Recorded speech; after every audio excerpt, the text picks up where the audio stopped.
Je suis Baruch Spinoza et je vous le dis sans détour, tout ce qu'on vous a enseigné sur la prière est fondamentalement erroné. Dans mon Éthique, partie 5, proposition 36, j'ai écrit « L'amour intellectuel de l'esprit envers Dieu est l'amour même de Dieu par lequel Dieu s'aime lui-même, non en tant qu'il est infini, mais en tant qu'il peut s'expliquer par l'essence de l'esprit humain considéré sous l'aspect de l'éternité. » Vous cherchez à prier, mais vous ne ressentez plus la foi? Parfait. C'est précisément à ce moment que vous pouvez enfin commencer à comprendre ce que signifie véritablement communiquer avec Dieu, ou plutôt avec la nature, ou plutôt encore avec la réalité telle qu'elle est véritablement. Débarrasser des superstitions qui ont enchaîné l'humanité pendant des millénaires. Aujourd'hui, je vais vous révéler comment j'ai transformé la prière d'un acte de supplication pathétique en une pratique de contemplation rationnelle qui mène à la béatitude véritable. Mais attention, ce que je vais vous dire va heurter vos croyances les plus chères.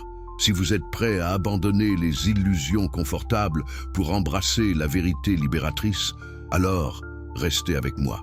Si vous cherchez la vérité philosophique authentique, abonnez-vous à cette chaîne et activez les notifications, car ce qui suit va transformer votre compréhension même de ce que signifie être en relation avec le divin. Permettez-moi de commencer par une confession. Quand j'avais 23 ans, la communauté juive d'Amsterdam m'a excommunié avec le chérème le plus sévère jamais prononcé. Pourquoi? Parce que j'ai osé dire la vérité que je vais partager avec vous maintenant. Ils m'ont maudit de jour et de nuit. Ils ont interdit à quiconque de me parler, de me lire, même de s'approcher à moins de 4 coudées de moi. Mon propre père m'a renié. Mais savez-vous ce qui s'est passé? J'ai découvert une liberté que peu d'êtres humains connaissent jamais. J'ai découvert comment prier sans foi, comment aimer Dieu sans superstition, comment atteindre la béatitude sans religion organisée. Vous vous demandez peut-être, comment peut-on prier sans foi? N'est-ce pas une contradiction dans les termes? C'est exactement ce que pensent ceux qui n'ont jamais vraiment compris ce qu'est la prière, ni ce qu'est la foi. Laissez-moi vous expliquer quelque chose de fondamental qui va ébranler tout ce que vous croyez savoir. La prière, telle que pratiquée par la majorité des croyants, n'est rien d'autre qu'une forme de marchandage infantile avec un Dieu anthropomorphique imaginaire. Donne-moi ceci, protège-moi de cela, pardonne mes péchés, exauce mes vœux. C'est du pur narcissisme déguisé en dévotion. C'est une projection de nos désirs égoïstes sur un écran cosmique que nous appelons Dieu. Et quand ces prières ne sont pas exaucées, comme c'est inévitablement le cas, la foi vacille, le doute s'installe, et finalement, vous vous retrouvez là où vous êtes maintenant, incapable de prier parce que vous ne ressentez plus cette foi naïve. Mais voici le secret que j'ai découvert et que j'ai tenté d'expliquer dans mes œuvres au risque de ma vie et de ma réputation. Dieu n'est pas une personne. Dieu n'écoute pas vos prières. Dieu ne récompense pas les bons et ne punit pas les méchants. Dieu n'a pas de conscience, pas de volonté, pas de plan pour vous. Pourquoi? Parce que Dieu, ou ce que j'appelle Deus sive natura, Dieu c'est-à-dire la nature, est la substance unique, infinie et éternelle, dont tout découle par nécessité géométrique. Dans mon Éthique, partie Pum, définition 6, j'ai écrit « Par Dieu, j'entends un être absolument infini, c'est-à-dire une substance constituée par une infinité d'attributs dont chacun exprime une essence éternelle et infinie. Ce n'est pas un être qui vous regarde depuis les nuages. C'est la réalité totale elle-même. Alors comment prie-t-on un tel Dieu? Comment entre-t-on en communion avec la nature infinie? La réponse va vous surprendre par sa simplicité radicale, mais aussi par sa profondeur vertigineuse. On prie en comprenant, on prie en connaissant. On prie en contemplant les connexions causales qui constituent la trame même de la réalité. Dans mon traité théologico-politique, chapitre 7, j'ai expliqué « La connaissance de Dieu dérive de la connaissance des choses naturelles ». Vous voulez prier? Alors étudiez la géométrie, comprenez les lois de la physique, contemplez l'interdépendance de tous les êtres. Reconnaissez la nécessité absolue de tout ce qui existe. C'est cela la véritable prière. Vous pensez que j'exagère? que je rationalise excessivement quelque chose qui devrait rester dans le domaine du sentiment et de l'intuition. Laissez-moi vous raconter ce qui m'est arrivé dans mon atelier de polissage de lentilles, là où je gagnais modestement ma vie après avoir été chassé de ma communauté. Chaque jour, pendant des heures, je polissais le verre, observant comment la lumière se réfractait, comment les courbes précises créaient des propriétés optiques spécifiques. Un jour, alors que je tenais une lentille parfaitement polie devant la lumière du soleil, j'ai eu ce que certains appelleraient une révélation mystique. J'ai vu, et je pèse mes mots, j'ai vu comment chaque rayon de lumière suivait des lois immuables, comment la courbure du verre déterminait nécessairement la trajectoire de la lumière, comment rien de tout cela n'était arbitraire ou miraculeux, mais au contraire, merveilleusement ordonné par des principes mathématiques éternels. Et dans ce moment de contemplation intense, j'ai ressenti quelque chose que les mystiques appellent l'extase, que les religieux appellent la grâce, mais que j'appelle simplement la béatitude rationnelle. J'étais en communion parfaite avec l'ordre éternel des choses. Je ne priais pas un Dieu personnel, je contemplais Dieu tel qu'il est vraiment, la structure causale infinie de la réalité. Et cette contemplation m'a rempli d'une joie plus profonde que toutes les prières de ma jeunesse n'avaient jamais produite. Pourquoi?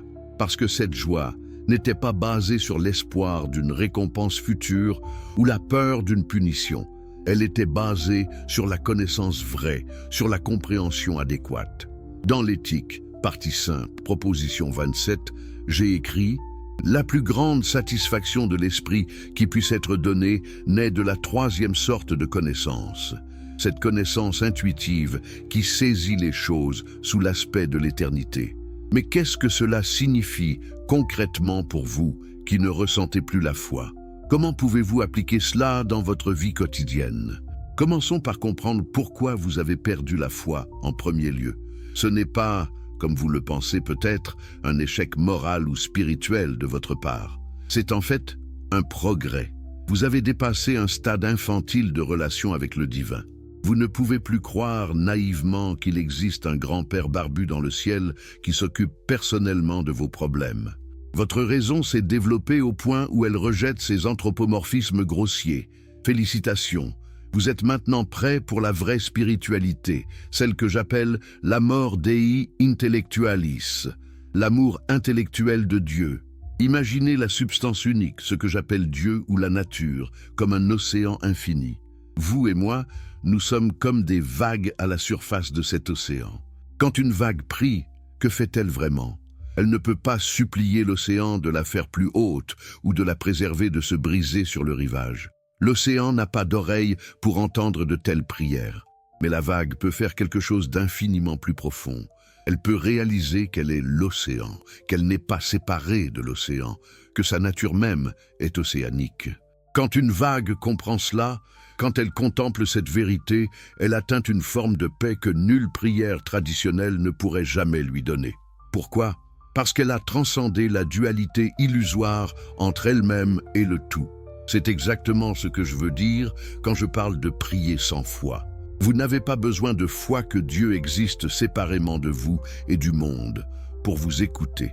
Vous avez besoin de connaissance que vous êtes un mode de la substance infinie, que votre existence découle nécessairement de la nature de Dieu, que vous êtes littéralement une expression de Dieu. Dans l'éthique, partie 2, proposition 45, j'ai affirmé « Chaque idée de chaque corps ou de chaque chose singulière existant en acte enveloppe nécessairement l'essence éternelle et infinie de Dieu. Votre esprit, en ce moment même, contient l'essence de Dieu. Vous n'avez pas besoin de prier vers Dieu. Vous devez prier en tant que Dieu, ou plutôt, vous devez réaliser que votre contemplation est la contemplation de Dieu par lui-même.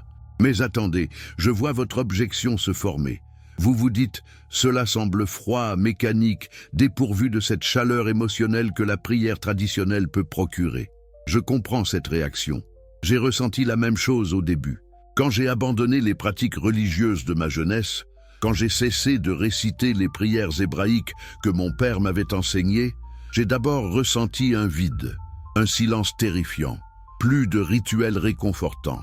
plus de sentiment que quelqu'un m'écoutait, plus de certitude que mes actions plaisaient ou déplaisaient à un juge divin. Ce fut la période la plus sombre et la plus solitaire de ma vie.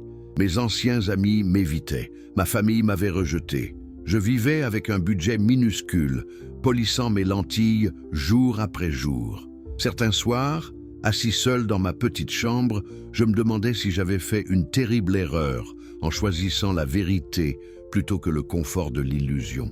Mais progressivement, quelque chose d'extraordinaire s'est produit. Le vide s'est rempli, non pas de sensations émotionnelles artificielles, mais d'une compréhension de plus en plus profonde de la structure de la réalité. Et cette compréhension a apporté avec elle une joie plus stable, plus durable que toutes les émotions religieuses de ma jeunesse. Pourquoi ? Parce que cette joie n'était pas contingente. Elle ne dépendait pas de circonstances externes, changeantes. Elle découlait de la nature même de la connaissance vraie. Dans l'éthique, partie 5, proposition 42, j'ai démontré que la béatitude n'est pas la récompense de la vertu, mais la vertu elle-même. Et nous n'en jouissons pas parce que nous réprimons nos désirs, mais au contraire, nous pouvons réprimer nos désirs parce que nous en jouissons.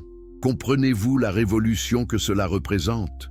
La béatitude, ce que d'autres appellent le paradis ou l'illumination, n'est pas quelque chose que vous obtenez après une vie de prière et de privation. C'est quelque chose que vous pouvez atteindre maintenant dans cette vie, par la connaissance adéquate. Alors, comment commencer cette pratique de prière sans foi? Comment entamer ce chemin vers l'amor Dei intellectualis? Permettez-moi de vous guider pas à pas, en utilisant les concepts que j'ai développés dans mes œuvres philosophiques. Premièrement, vous devez comprendre ce que j'appelle le conatus. Dans l'éthique, partie 3, proposition 6, j'ai établi que chaque chose, autant qu'il est en elle, s'efforce de persévérer dans son être. C'est le principe fondamental de toute existence. Vous, moi, un arbre, une pierre. Tout ce qui existe a cet effort fondamental pour continuer à exister et pour accroître sa puissance d'agir. Ce n'est pas une loi morale imposée de l'extérieur.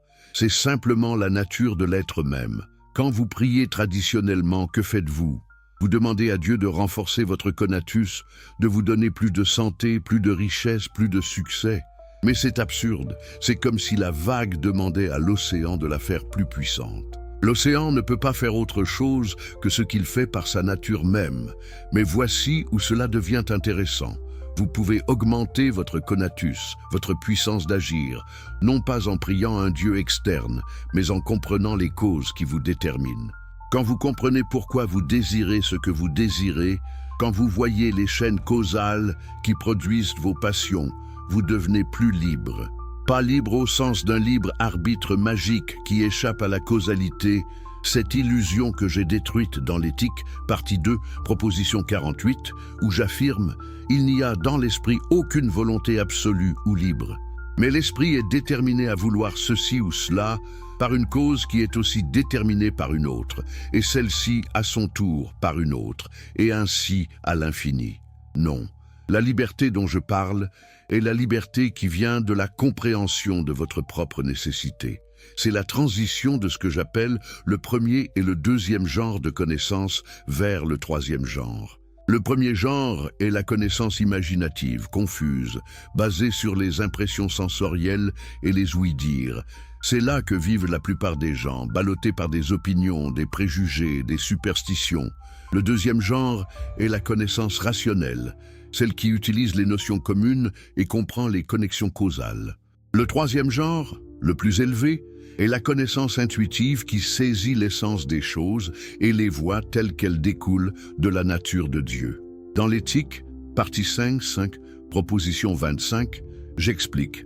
L'effort suprême de l'esprit et sa vertu suprême est de connaître les choses par le troisième genre de connaissance. Voilà votre nouvelle prière. Voilà votre pratique spirituelle. Au lieu de réciter des formules apprises par cœur, au lieu de demander des faveurs à une divinité imaginaire, vous allez pratiquer la montée progressive à travers ces trois genres de connaissances. Vous allez identifier vos croyances imaginatives et les soumettre à l'examen rationnel. Vous allez tracer les chaînes causales qui produisent vos émotions et vos désirs. Et progressivement, par ce travail constant de compréhension, vous allez commencer à voir les choses subspecie aeternitatis, sous l'aspect de l'éternité. Qu'est-ce que cela signifie, voir les choses sous l'aspect de l'éternité? C'est peut-être le concept le plus difficile à saisir, mais aussi le plus important pour comprendre comment prier sans foi. Laissez-moi vous donner une analogie géométrique. Imaginez que vous regardez un triangle. Du point de vue temporel, vous pourriez remarquer qu'il a été dessiné avec de l'encre qui va s'estomper avec le temps, sur du papier qui va jaunir et se décomposer. Mais du point de vue éternel, ce triangle exprime des vérités immuables. La somme de ces angles est égale à 2 angles droits. Ces propriétés géométriques sont nécessaires et éternelles. Ces vérités ne dépendent pas de l'existence physique particulière de ce triangle dessiné. Elles sont vraies pour tous les triangles possibles, dans tous les temps, dans tous les lieux. De la même manière, votre vie, avec toutes ses joies et ses souffrances, ses succès et ses échecs, peut être vue de 2 façons. Du point de vue temporel et imaginatif, elle est contingente, fragile, soumise au hasard et à la fortune. Mais du point de vue éternel, votre existence découle nécessairement de la nature de Dieu. Elle est déterminée par des chaînes causales infinies. Elle exprime l'essence éternelle de la substance unique. Quand vous priez sous l'aspect de l'éternité, vous ne demandez pas que les choses soient différentes de ce qu'elles sont. Vous contemplez la nécessité de ce qui est. Et cette contemplation produit ce que j'appelle l'acquiescentia in se ipso, l'acquiescement en soi-même, une forme de satisfaction qui ne dépend d'absolument rien d'externe. Dans mon traité théologico-politique, chapitre 4, j'ai écrit « La loi divine qui rend les hommes véritablement béats et leur enseigne la vraie vie ne consiste qu'en la connaissance de Dieu, et elle résulte de la seule connaissance et amour de Dieu. » Remarquez ce que je dis. La loi divine ne consiste pas en rituel, en prière récitée, en jeûne ou en sacrifice. Elle consiste en connaissance et amour. Mais pas n'importe quel amour, l'amour intellectualis, l'amour qui naît de la compréhension, qui est identique à la compréhension elle-même. Vous commencez maintenant à voir pourquoi j'ai été excommunié, pourquoi les autorités religieuses de toute confession ont considéré mes idées comme dangereuses. Parce que j'affirme que vous n'avez besoin ni de prêtres, ni de rabbins, ni d'églises, ni de temples pour atteindre la béatitude. Vous n'avez besoin que de votre propre raison, de votre propre effort intellectuel pour comprendre la nature des choses. Je retire tous les intermédiaires entre vous et Dieu. Ou plutôt, je vous révèle qu'il n'y a jamais eu d'intermédiaire nécessaire, que toute cette machinerie religieuse n'a jamais été qu'un moyen pour certains hommes de contrôler d'autres hommes en exploitant leur ignorance et leur peur. René Descartes, mon aîné, pensait avoir trouvé une fondation certaine pour la connaissance dans le cogito. Je pense donc, je suis. Mais il est resté prisonnier du dualisme, séparant la substance pensante de la substance étendue, l'esprit du corps. Gottfried Wilhelm Leibniz, mon contemporain, avec son système de monades préétabli harmonieusement par Dieu, n'a fait que multiplier les substances et compliquer inutilement les choses. Pourquoi toutes ces contorsions métaphysiques? Parce qu'il voulait préserver un espace pour le Dieu personnel des religions traditionnelles. Il voulait sauver la foi tout en faisant de la philosophie. Mais on ne peut pas servir 2 maîtres. On ne peut pas être philosophe et théologien en même temps sans se mentir à soi-même. Moi, j'ai choisi la vérité sans compromis. Et cette vérité est moniste. Il n'y a qu'une seule substance, et cette substance est Dieu, ou la nature. Tout le reste, vous, moi, les étoiles, les arbres, les pensées, les émotions, ce sont des modes, des modifications de cette substance unique. Dans l'éthique, partie 1, proposition 15, j'ai prouvé que tout ce qui est en Dieu, et rien ne peut être ni être conçu sans Dieu. Ce n'est pas du panthéisme au sens où les romantiques l'ont compris plus tard, comme une fusion mystique avec la nature. C'est quelque chose de beaucoup plus radical. C'est la reconnaissance que la distinction même entre Dieu et la nature est une illusion, que la transcendance et l'immanence sont identiques. Maintenant, comment cela transforme-t-il votre pratique de la prière? Totalement, absolument, irréversiblement. Quand vous comprenez que vous êtes un mode de Dieu, que votre pensée est littéralement un attribut de Dieu, en train de se penser lui-même, alors prier devient synonyme de penser clairement. Chaque fois que vous formez une idée adéquate, chaque fois que vous comprenez une connexion causale, chaque fois que vous saisissez une vérité mathématique ou logique, vous participez à la pensée infinie de Dieu. Vous êtes Dieu en train de se connaître lui-même à travers votre esprit fini. C'est cela la prière véritable. C'est cela l'amor Dei intellectualis dont je parle dans les dernières propositions de l'éthique. Permettez-moi de vous donner un exercice concret, une pratique que vous pouvez commencer aujourd'hui. Au lieu de vous agenouiller et de réciter des prières traditionnelles, essayez ceci.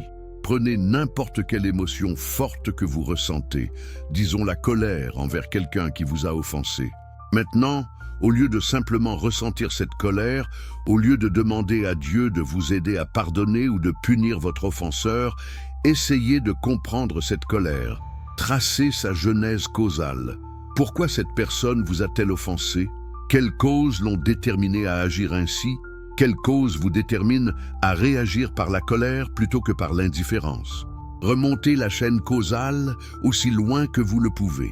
Quand vous faites cela honnêtement et rigoureusement, quelque chose de remarquable se produit. La colère ne disparaît pas instantanément comme par magie, mais elle perd progressivement son emprise sur vous. Elle devient un objet de contemplation plutôt qu'une passion qui vous possède. Dans l'éthique, partie 5, proposition 3, j'ai démontré que une affection qui est une passion cesse d'être une passion sitôt que nous en formons une idée claire et distincte. C'est la clé de la libération émotionnelle. Non pas la suppression des émotions, non pas la prière pour que Dieu les enlève, mais leur compréhension rationnelle qui les transforme de passion en action. Vous voyez la différence avec la prière traditionnelle. La prière traditionnelle cherche à modifier les circonstances externes ou l'état interne par l'intervention d'une force surnaturelle. Ma méthode cherche à comprendre les circonstances telles qu'elles sont nécessairement, et cette compréhension elle-même modifie votre relation aux circonstances. Vous ne demandez plus à Dieu de changer les choses. Vous reconnaissez que les choses ne peuvent être autrement qu'elles ne sont, étant donné leur cause. Et cette reconnaissance est elle-même la forme la plus élevée de communion avec Dieu. Mais je vois une autre objection se former dans votre esprit. Vous pensez, si tout est nécessaire, si tout découle de la nature de Dieu par une nécessité géométrique, alors pourquoi faire quoi que ce soit? Pourquoi s'efforcer de comprendre si le résultat est déjà déterminé? C'est une confusion courante qui a amené beaucoup de mes critiques à m'accuser de fatalisme. Mais ils n'ont pas compris la différence cruciale entre fatalisme et déterminisme rationnel. Le fatalisme dit « tout est déterminé donc mes actions n'ont pas d'importance ». Le déterminisme rationnel dit « tout est déterminé, y compris mes actions qui font partie des causes qui déterminent ce qui arrive ». Votre effort pour comprendre fait partie de la chaîne causale qui produit la compréhension. Votre pratique de ce que j'appelle la prière rationnelle fait partie des causes qui produisent votre béatitude. Dans l'éthique, partie 5, proposition 39, je conclus. Celui qui possède un corps apte à un très grand nombre de choses possède un esprit dont la plus grande partie est éternelle. Vous n'êtes pas un spectateur passif de votre vie. Vous êtes un agent actif, même si votre action est déterminée. Et plus votre action est déterminée par la raison plutôt que par les passions, plus vous êtes libre au seul sens où la liberté est possible. Être déterminé par votre propre nature plutôt que par des causes externes. Laissez-moi partager avec vous une autre expérience personnelle qui illustre ce point. Il y a quelques années après mon excommunication, j'ai été attaqué physiquement par un fanatique qui m'accusait d'athéisme. Il m'a frappé avec un couteau, déchirant mon manteau et me blessant légèrement.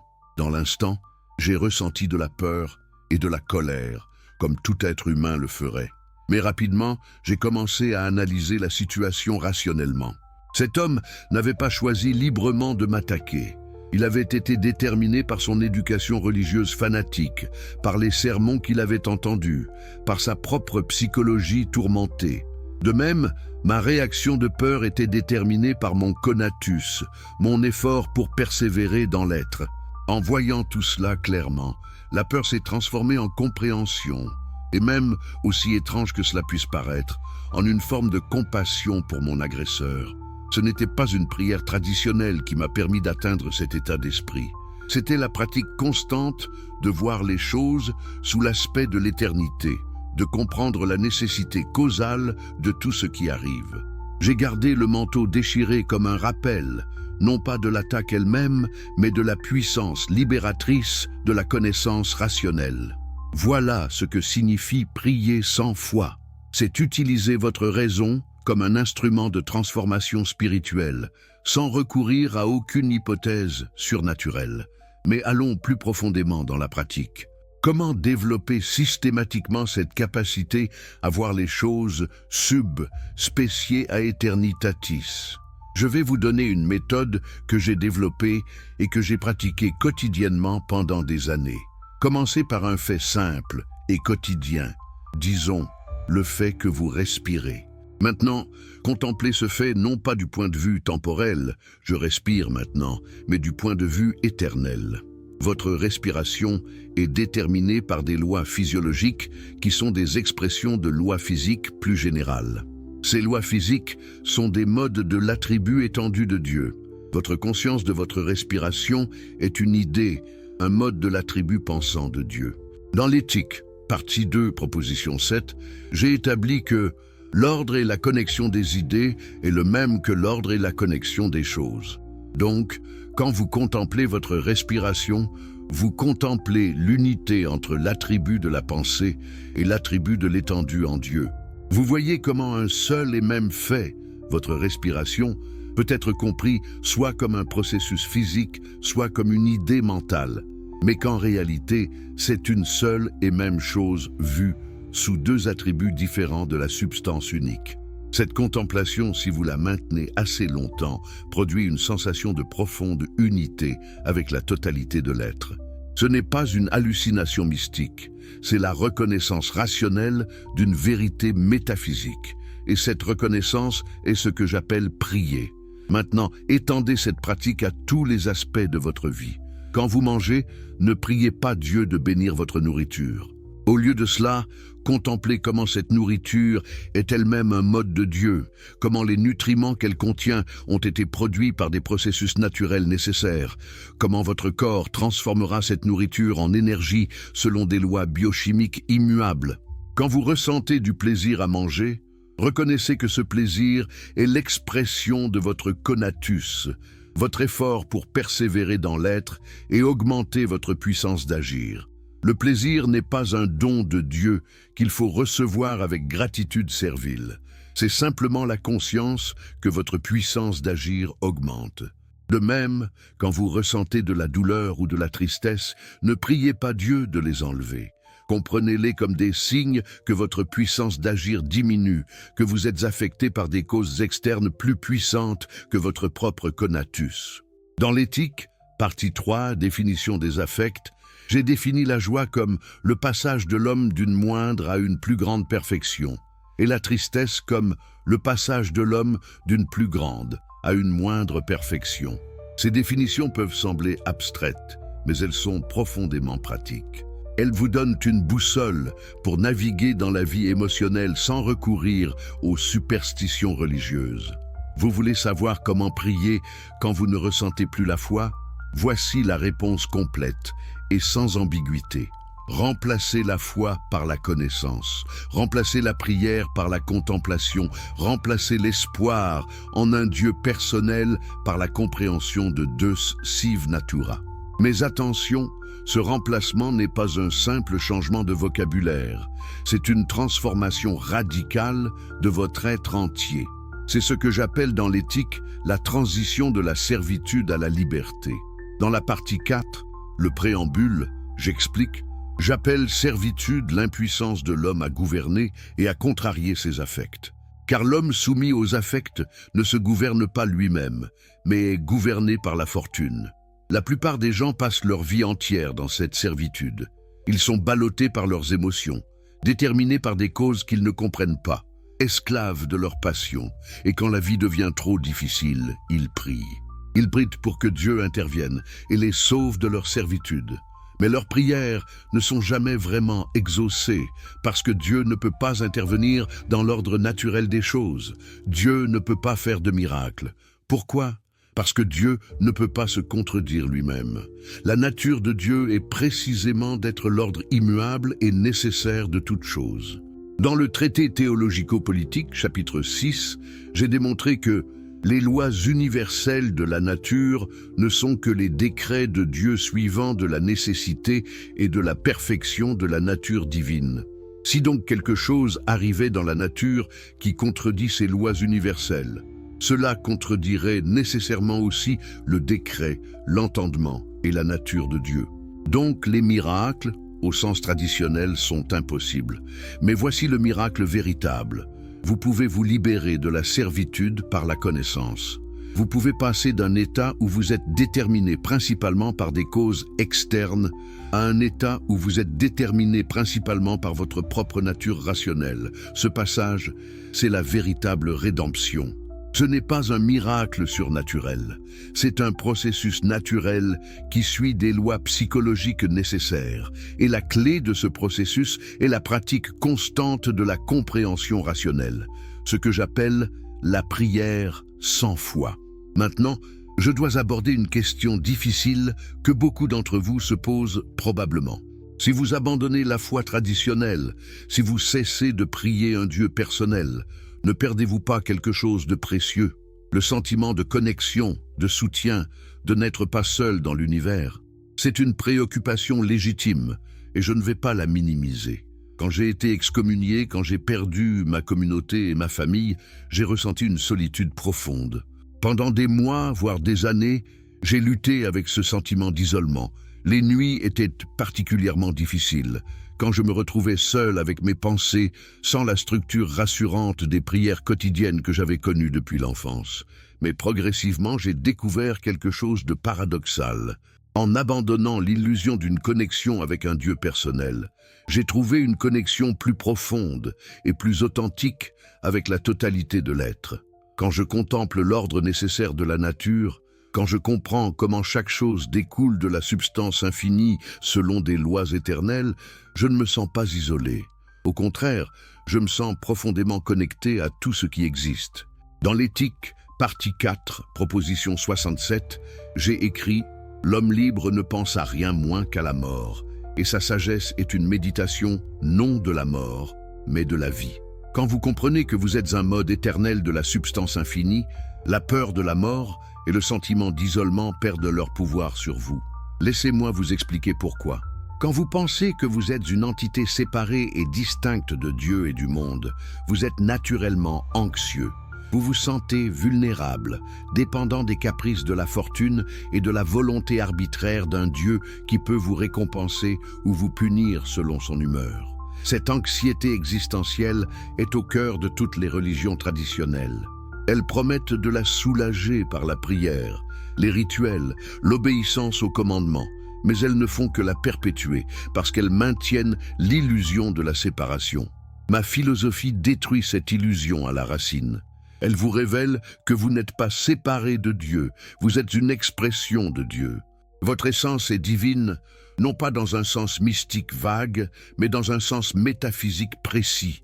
Vous êtes un mode de la substance infinie. Dans l'éthique, partie 2, proposition 11, corollaire, j'affirme, l'esprit humain est une partie de l'entendement infini de Dieu. Quand vous comprenez vraiment cela, quand vous le vivez dans votre contemplation quotidienne, l'anxiété existentielle se dissipe, pas instantanément, pas par magie, mais progressivement, à mesure que votre compréhension s'approfondit. Maintenant, parlons de l'application pratique la plus importante de tout cela. Comment vivre au quotidien avec cette nouvelle compréhension de la prière? Comment naviguer dans un monde qui fonctionne encore selon les anciennes superstitions, entouré de gens qui pensent que vous êtes athée ou impie parce que vous ne priez pas leur Dieu personnel? J'ai vécu cela toute ma vie adulte et je peux vous dire que ce n'est pas facile. Mais c'est possible et c'est nécessaire si vous voulez vivre dans la vérité plutôt que dans l'illusion. Premièrement, Ne vous attendez pas à ce que les autres comprennent votre pratique de la prière rationnelle. La plupart des gens n'ont pas la formation philosophique nécessaire pour saisir ces concepts. Ils ont été conditionnés depuis l'enfance à penser à Dieu comme à une personne, à la prière comme à une conversation, à la foi comme à une vertu. Quand vous leur expliquez votre position, ils vont probablement vous considérer comme arrogant, comme quelqu'un qui prétend être plus intelligent qu'eux. Ils vont peut-être même vous accuser d'être dangereux, comme on m'a accusé.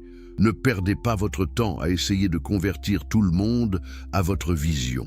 Comme je l'ai écrit dans le traité théologico-politique, chapitre 14. La vraie religion et la vraie obéissance à Dieu consistent uniquement dans l'amour du prochain.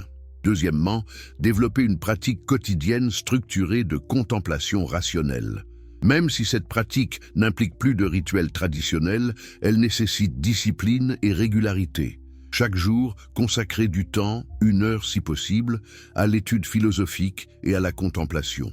Lisez les œuvres des grands penseurs, Euclide pour la géométrie, qui entraîne votre esprit à la pensée rigoureuse, les stoïciens comme Marc Aurèle et Épictète qui ont développé des techniques pratiques pour gérer les émotions, Platon et Aristote, bien que je ne sois pas d'accord avec tout ce qu'ils ont écrit. Et bien sûr, mes propres œuvres, particulièrement l'éthique, qui est conçue comme un manuel de libération spirituelle. Troisièmement, pratiquez ce que j'appelle l'analyse géométrique des émotions. Quand vous ressentez une émotion forte, amour, haine, jalousie, peur, ne vous contentez pas de la ressentir. Analysez-la comme vous analyseriez un problème mathématique. Quelles sont ses causes? Quel désir sous-jacent l'alimente? Comment modifie-t-elle votre puissance d'agir? Cette pratique est au cœur de ce que je décris dans la partie 3 de l'éthique, où je traite les émotions humaines comme s'il s'agissait de lignes, de surface et de corps. Cette approche peut sembler froide au premier abord, mais elle est en fait profondément libératrice. Quatrièmement, cultivez des amitiés basées sur la raison partagée plutôt que sur les superstitions religieuses communes. C'est peut-être le conseil le plus important que je puisse vous donner. Après mon excommunication, j'ai perdu presque tous mes amis d'enfance. Mais j'en ai gagné de nouveaux, des penseurs libres, des philosophes, des scientifiques qui cherchaient la vérité plutôt que le confort des dogmes. Ces amitiés ont été cruciales pour ma survie émotionnelle et intellectuelle. Dans l'éthique, partie 4, proposition 35, corollaire 1, j'affirme: il n'est rien dans la nature qui soit plus utile à l'homme qu'un homme qui vit sous la conduite de la raison. Cherchez ces personnes. Construisez une communauté avec elles. Vous n'avez pas besoin d'une église ou d'une synagogue. Vous avez besoin de quelques âmes sœurs qui partagent votre quête de la vérité. Cinquièmement, acceptez que ce chemin soit difficile et parfois douloureux. La vérité n'est pas toujours réconfortante. La connaissance rationnelle ne vous protégera pas de la souffrance. Vous allez encore perdre des êtres chers, connaître l'échec, faire face à l'injustice. Mais votre relation à ces expériences sera transformée. Au lieu de demander pourquoi Dieu permet-il cela, vous demanderez quelle est la chaîne causale qui a produit cela. Et cette question, bien que plus difficile à répondre, est infiniment plus productive. Elle mène à la compréhension plutôt qu'au ressentiment. Maintenant, je veux aborder un point qui va peut-être choquer certains d'entre vous. Ma philosophie est-elle compatible avec l'action morale? Si Dieu n'est pas une personne qui commande et récompense, si tout arrive par nécessité naturelle, qu'est-ce qui empêche le chaos moral? C'est l'objection que mes critiques soulèvent constamment. Ils disent « Si Spinoza a raison, alors tout est permis. Il n'y a plus de bien ni de mal, seulement des causes et des effets. » C'est une grave mésinterprétation de ma position. J'ai consacré la 4e partie de l'éthique précisément à cette question. La servitude humaine ou les forces des affects. Et dans la 5e partie, je traite de la puissance de l'entendement ou la liberté humaine. Mon éthique ne se base pas sur des commandements divins arbitraires. Elle se base sur la compréhension de la nature humaine et de ce qui augmente ou diminue notre puissance d'agir. Le bien est ce qui nous aide à persévérer dans notre être et à développer notre nature rationnelle. Le mal est ce qui nous empêche de le faire. Dans l'éthique, partie 4, définition 1, je définis. Par bien, j'entendrai ce que nous savons avec certitude nous être utile. Par mal, au contraire, ce que nous savons avec certitude nous empêcher de posséder quelque bien. Cette définition peut sembler relativiste au premier abord, mais elle ne l'est pas. Pourquoi ? Parce que la nature humaine n'est pas arbitraire. Nous avons tous le même conatus fondamental. Nous cherchons tous à persévérer dans notre être et à augmenter notre puissance d'agir. La raison nous révèle quelles actions mènent à ce but et lesquelles y font obstacle. Par exemple, la haine et la vengeance diminuent toujours notre puissance d'agir à long terme, même si elles procurent une satisfaction immédiate. L'amour et la générosité l'augmentent. Ce ne sont pas des commandements imposés de l'extérieur. Ce sont des vérités découvertes par l'analyse rationnelle de la nature humaine. Donc, quand vous priez selon ma méthode, quand vous contemplez l'ordre nécessaire de la nature, vous n'abandonnez pas la moralité. Au contraire, vous découvrez son fondement véritable. La vraie vertu n'est pas l'obéissance à des règles arbitraires dans l'espoir d'une récompense céleste. C'est l'expression naturelle d'une compréhension adéquate de votre propre nature et de celle des autres. Dans l'éthique, partie 4, proposition 18, Scully, j'écris « Le désir qui naît de la vraie connaissance du bien et du mal peut être étouffé ou contrarié par beaucoup d'autres désirs qui naissent des affections par lesquelles nous sommes tourmentés. Voilà le vrai défi moral. Développer une connaissance si forte qu'elle guide vos actions, même quand vos passions vous poussent dans d'autres directions. Permettez-moi de partager une dernière histoire personnelle qui illustre tout ce dont nous avons parlé. Quelques années avant ma mort, j'ai reçu une offre généreuse de l'électeur palatin pour devenir professeur de philosophie à l'université de Heidelberg. C'était une opportunité extraordinaire, sécurité financière, prestige académique, une plateforme pour diffuser mes idées. Mes amis m'ont encouragé à accepter, mais j'ai refusé. Pourquoi ? Parce que l'offre comportait une condition. Je ne devais pas troubler la religion publiquement établie.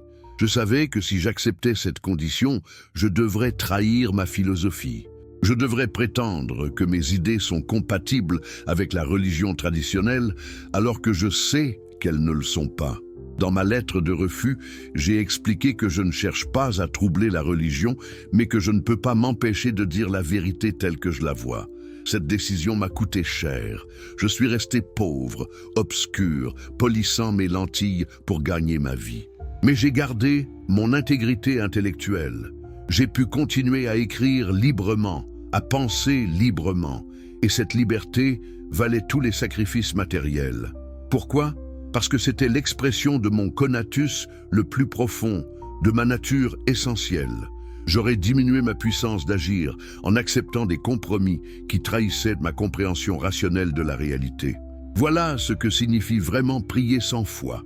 C'est vivre en accord avec votre nature rationnelle, même quand cela coûte cher. C'est choisir la vérité plutôt que le confort. C'est cultiver une compréhension si profonde de l'ordre nécessaire des choses que cette compréhension elle-même devient votre source de joie et de force. Dans l'éthique, partie 5, proposition 32, Scully, je conclus. La béatitude consiste dans l'amour envers Dieu. Cet amour ou béatitude est appelé gloire dans les livres saints et non sans raison.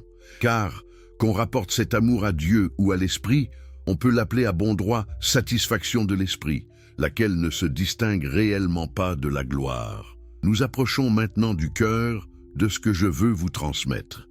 Vous m'avez écouté pendant tout ce temps, suivant mon raisonnement à travers des concepts difficiles, des analyses complexes, des arguments qui défient vos croyances les plus ancrées. Mais tout cela n'est que préparation. La vraie question est, qu'allez-vous faire maintenant ? Comment allez-vous appliquer cette compréhension dans votre vie quotidienne ? Voici mon défi pour vous. Pendant les 30 prochains jours, pratiquez ce que j'ai décrit. Chaque jour, consacrez au moins 1 heure à la contemplation rationnelle. Ne priez pas au sens traditionnel. Ne demandez rien à un Dieu personnel. Au lieu de cela, choisissez un aspect de votre vie, une émotion, une relation, un désir, une peur, et analysez-le rationnellement. Tracez ses causes. Comprenez comment il affecte votre puissance d'agir. Voyez-le sous l'aspect de l'éternité, comme une expression nécessaire de l'ordre naturel des choses. Au début, cela vous semblera étrange, peut-être même froid et mécanique. Vous allez probablement ressentir un manque, une nostalgie pour la chaleur émotionnelle de la prière traditionnelle. C'est normal. Vous désapprenez des habitudes de toute une vie. Mais si vous persévérez, si vous maintenez cette pratique avec discipline et honnêteté, vous allez commencer à remarquer des changements subtils. Vos émotions deviendront moins tyranniques. Vos anxiétés perdront de leur intensité. Vous développerez une stabilité intérieure qui ne dépend pas des circonstances externes changeantes. Ce n'est pas une promesse de bonheur facile. Ce n'est pas une garantie que tous vos problèmes disparaîtront. Mais c'est un chemin vers quelque chose de plus précieux que le bonheur, la béatitude, cette satisfaction profonde qui vient de la compréhension et de l'accord avec la nécessité des choses.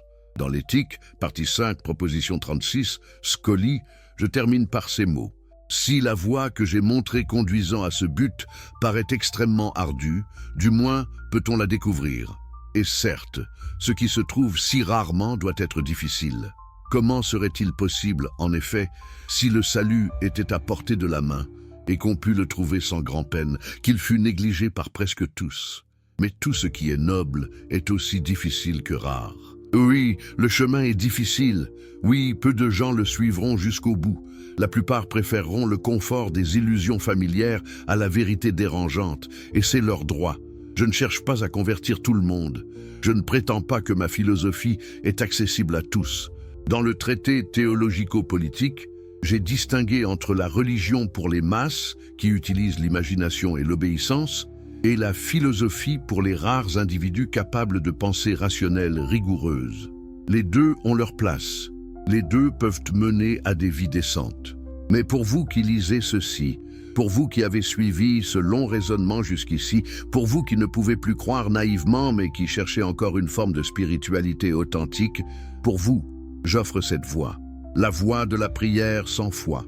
La voie de l'amor Dei intellectualis. La voie de la contemplation rationnelle qui transforme la philosophie en pratique spirituelle. Souvenez-vous de la citation avec laquelle j'ai commencé. L'amour intellectuel de l'esprit envers Dieu est l'amour même de Dieu par lequel Dieu s'aime lui-même. Maintenant, après tout ce que nous avons exploré ensemble, cette phrase prend un sens nouveau, n'est-ce pas? Ce n'est pas une formule mystique abstraite. C'est une description précise de ce qui se passe quand vous pratiquez la contemplation rationnelle. Votre esprit, qui est un mode de l'attribut pensant de Dieu, contemple l'ordre nécessaire de la nature, qui est l'essence même de Dieu. Dans cette contemplation, Dieu se connaît lui-même à travers vous. Votre pensée est la pensée de Dieu. Votre amour de la vérité est l'amour de Dieu pour lui-même. C'est cela, la prière véritable. Non pas une conversation avec une entité séparée, mais une participation consciente à l'auto-contemplation infinie de la substance unique. Quand vous comprenez cela non pas intellectuellement, mais existentiellement, quand vous le vivez dans votre être entier, alors vous avez atteint ce que j'appelle la béatitude. Et cette béatitude ne dépend plus de la foi. Elle ne dépend plus de l'espoir que Dieu vous écoute ou vous aidera. Elle découle simplement de la connaissance vraie de ce que vous êtes et de ce qu'est la réalité. Voilà pourquoi je dis que la perte de la foi n'est pas une perte du tout, c'est une opportunité. C'est le moment où vous pouvez enfin abandonner les béquilles de la superstition et apprendre à marcher debout dans la vérité. C'est le moment où vous pouvez passer de l'enfance spirituelle à la maturité philosophique. C'est le moment où vous pouvez découvrir que vous n'avez jamais eu besoin d'un Dieu extérieur pour vous sauver, parce que vous êtes vous-même une expression du divin. Alors, que faites-vous maintenant? Vous retournez à vos anciennes prières en espérant retrouver une foi que vous savez être illusoire.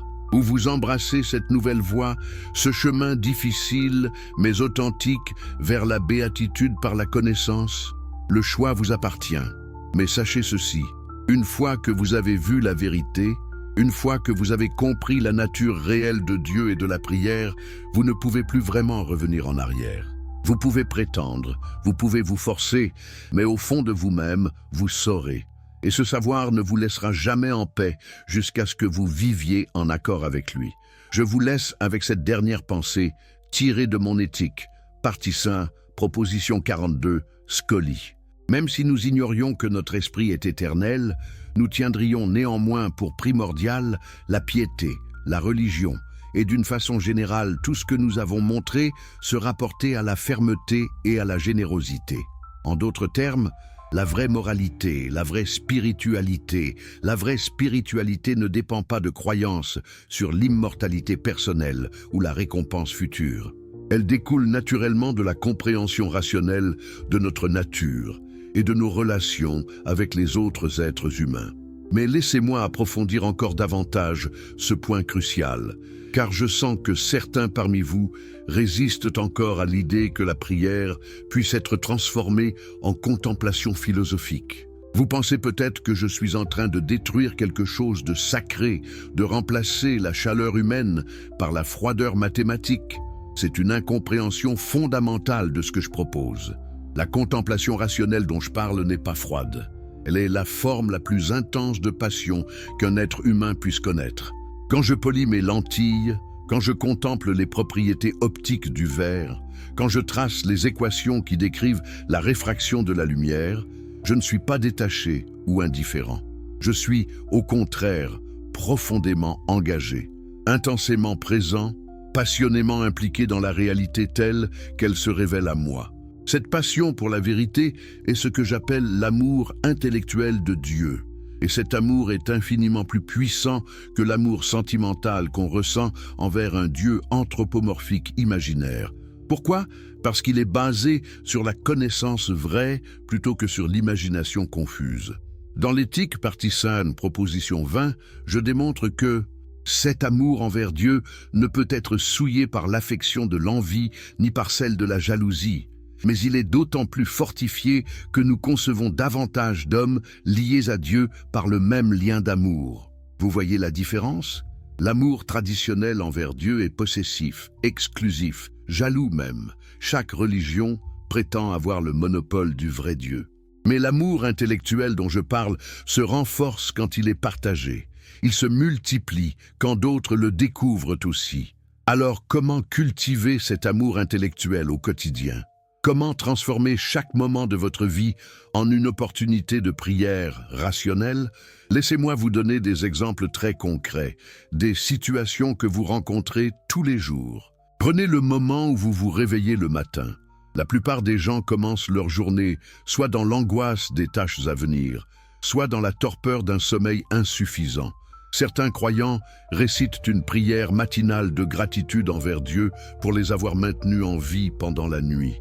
Mais que se passe-t-il vraiment quand vous vous réveillez? Votre système nerveux reprend son activité consciente. Vos neurones recommencent à traiter les informations sensorielles.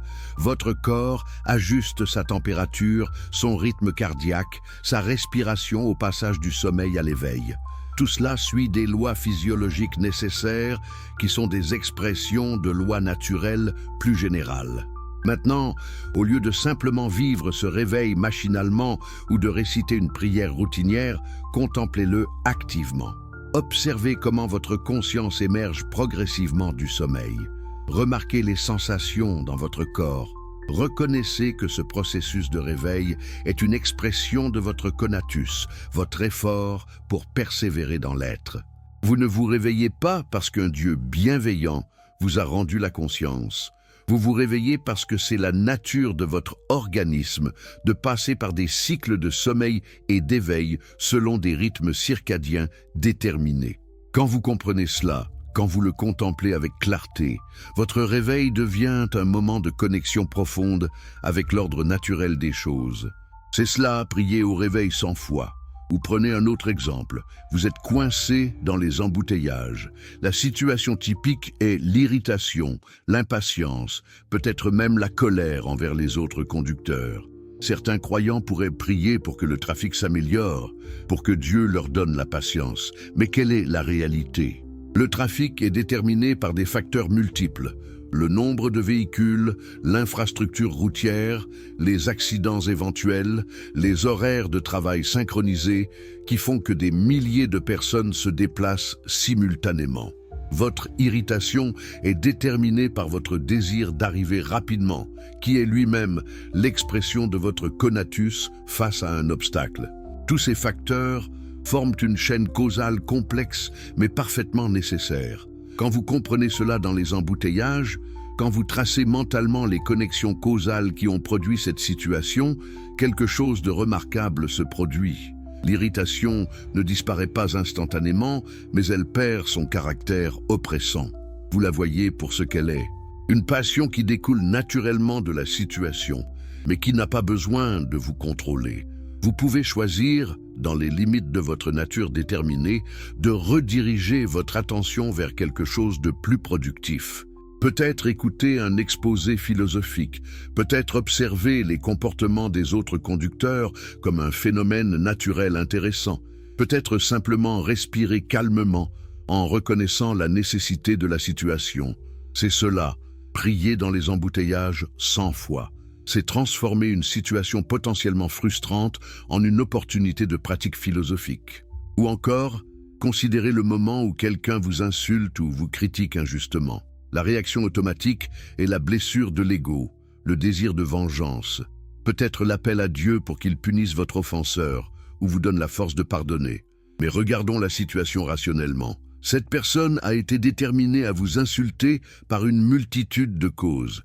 Peut-être sa propre douleur non résolue, peut-être des malentendus, peut-être des circonstances stressantes dans sa vie, peut-être une personnalité formée par une éducation difficile.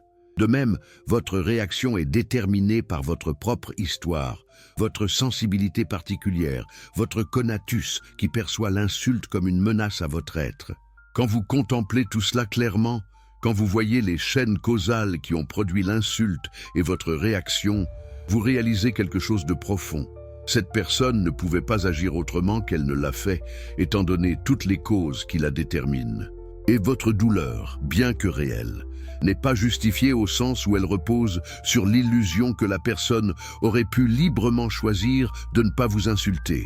Dans l'éthique, partie 3, proposition 57, Scully, j'explique.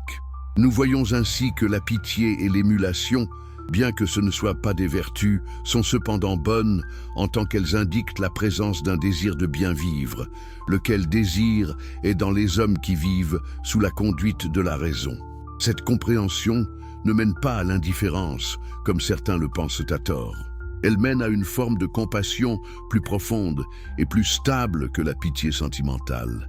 Vous commencez à voir comment chaque situation de la vie quotidienne peut devenir une occasion de prière rationnelle. Comment la pratique de la contemplation philosophique peut s'intégrer dans chaque moment, transformant votre expérience entière de l'existence. C'est précisément ce que je veux dire quand j'affirme que vous pouvez prier 100 fois. Vous n'avez pas besoin de croire en un Dieu personnel qui écoute vos demandes. Vous avez besoin de pratiquer la compréhension rationnelle de la réalité telle qu'elle est, et cette pratique elle-même devient votre prière, votre méditation, votre chemin vers la béatitude. Maintenant, approfondissons encore la question des émotions, car c'est là que beaucoup de gens butent. Ils disent « D'accord, Spinoza, je comprends intellectuellement ce que vous dites, mais mes émotions ne suivent pas ma raison. Je peux comprendre rationnellement que je ne devrais pas être jaloux, mais je le suis quand même. Comment votre philosophie m'aide-t-elle face à cela? C'est une excellente question, et j'y ai consacré une grande partie de l'éthique. La clé est de comprendre que les émotions ne sont pas des forces irrationnelles qui s'opposent à la raison. Elles sont elles-mêmes des expressions de notre conatus, de notre effort pour persévérer dans l'être. Le problème n'est pas d'avoir des émotions. Le problème est d'être gouverné par des émotions confuses qui naissent d'idées inadéquates. Laissez-moi expliquer avec l'exemple de la jalousie que vous avez mentionné. D'où vient la jalousie? Elle naît d'une idée confuse, l'idée que votre bonheur dépend de la possession exclusive d'une autre personne. Cette idée est inadéquate parce qu'elle ne comprend pas les véritables causes de votre bonheur. Votre bonheur véritable ne peut pas dépendre de facteurs externes sur lesquels vous n'avez pas de contrôle. Il dépend de votre puissance d'agir, de votre capacité à comprendre et à exprimer votre nature rationnelle. Dans l'éthique, partie 4, proposition 4, je démontre que il est impossible que l'homme ne soit pas une partie de la nature et qu'il ne puisse subir d'autres changements que ceux qui peuvent se comprendre par sa seule nature et dont il est la cause adéquate. Donc, quand vous ressentez de la jalousie, la solution n'est pas de prier Dieu de vous en débarrasser. La solution est de comprendre l'idée inadéquate qui la produit. Vous devez examiner rationnellement votre croyance que votre bonheur dépend de cette personne. Vous devez tracer les causes réelles de votre attachement, peut-être une peur de la solitude, peut-être une insécurité sur votre propre valeur, peut-être des habitudes mentales formées dans l'enfance. En comprenant ces causes, en formant des idées adéquates sur votre situation, vous transformez progressivement la passion de jalousie en une émotion plus rationnelle et plus stable. Cela ne se fait pas en un jour. Cela demande une pratique constante, quotidienne, de l'auto-examen rationnel. C'est pourquoi j'insiste tant sur la nécessité d'une pratique régulière. La prière traditionnelle offre cette structure. Vous priez tous les jours à des heures fixes. Vous suivez un rituel établi. Ma méthode demande la même discipline, mais orientée différemment. Au lieu de réciter des formules, vous analysez vos émotions. Au lieu de demander l'intervention divine, vous tracez les chaînes causales. Au lieu d'espérer un miracle, vous travaillez à transformer vos idées inadéquates en idées adéquates. Et voici quelque chose de crucial que beaucoup de mes lecteurs manquent. Ce processus de transformation n'est pas purement intellectuel. Il engage votre être entier, corps et esprit. Vous vous souvenez de ce que j'ai dit plus tôt sur l'identité de l'ordre des idées et l'ordre des choses? Cela signifie que quand vous transformez vos idées, vous transformez simultanément les états de votre corps. Quand vous passez d'une idée inadéquate de jalousie à une compréhension adéquate de votre situation, votre corps change aussi. Votre système nerveux se calme, votre tension musculaire se relâche, votre rythme cardiaque se stabilise. Ce n'est pas magique. C'est simplement la conséquence nécessaire du parallélisme entre l'esprit et le corps que j'ai établi dans l'éthique. Partie 2, proposition 7. Donc, la prière rationnelle n'est pas une activité cérébrale désincarnée. C'est une pratique psychosomatique complète qui engage votre être total. Quand je contemple l'ordre nécessaire de la nature, ce n'est pas seulement mon esprit qui est affecté. Mon corps entier entre dans un état de calme attentif. Ma respiration s'approfondit et se régularise. Mes muscles se détendent. Je ressens une sensation physique de bien-être qui accompagne la clarté mentale. C'est cela, l'expérience vécue de la béatitude dont je parle dans les dernières propositions de l'éthique. Maintenant, je veux aborder une objection plus sophistiquée que j'ai souvent rencontrée, particulièrement de la part des philosophes cartésiens de mon époque. Ils disent « Spinoza, même si tout ce que vous dites est vrai, même si Dieu n'est qu'un autre nom pour la nature et ses lois immuables, pourquoi appeler cela Dieu ? Pourquoi ne pas simplement parler de la nature et abandonner le vocabulaire religieux ? C'est une question légitime, et ma réponse à plusieurs niveaux. Premièrement, j'utilise le mot Dieu précisément parce qu'il porte une charge émotionnelle et spirituelle que le mot nature n'a pas pour la plupart des gens. Quand je dis Dieu, j'évoque toute la tradition de dévotion, de contemplation, de quête du divin qui a animé l'humanité pendant des millénaires. Je ne veux pas rejeter cette tradition, je veux la transformer.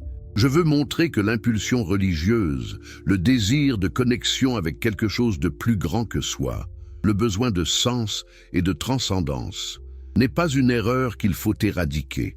C'est une expression légitime de notre nature humaine. Mais cette impulsion a été mal dirigée. Elle a été canalisée vers des objets imaginaires, des dieux anthropomorphiques qui n'existent pas. En parlant de Dieu sive natura, je redirige cette impulsion vers son objet véritable, la réalité totale elle-même, l'ordre infini et nécessaire de toute chose. Deuxièmement, j'utilise le mot Dieu pour souligner que ce dont je parle n'est pas simplement la nature empirique que vous observez avec vos sens. Je ne parle pas seulement des arbres, des rivières, des montagnes, des animaux.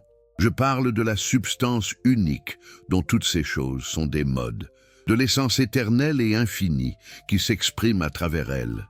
Dans l'éthique, partie 1, proposition 29, j'affirme « Dans la nature des choses, rien n'est donné de contingent, mais tout est déterminé par la nécessité de la nature divine à exister et à opérer d'une certaine manière. » Cette nécessité divine, cette structure rationnelle de la réalité, mérite le nom de Dieu parce qu'elle est l'objet approprié de notre vénération la plus élevée.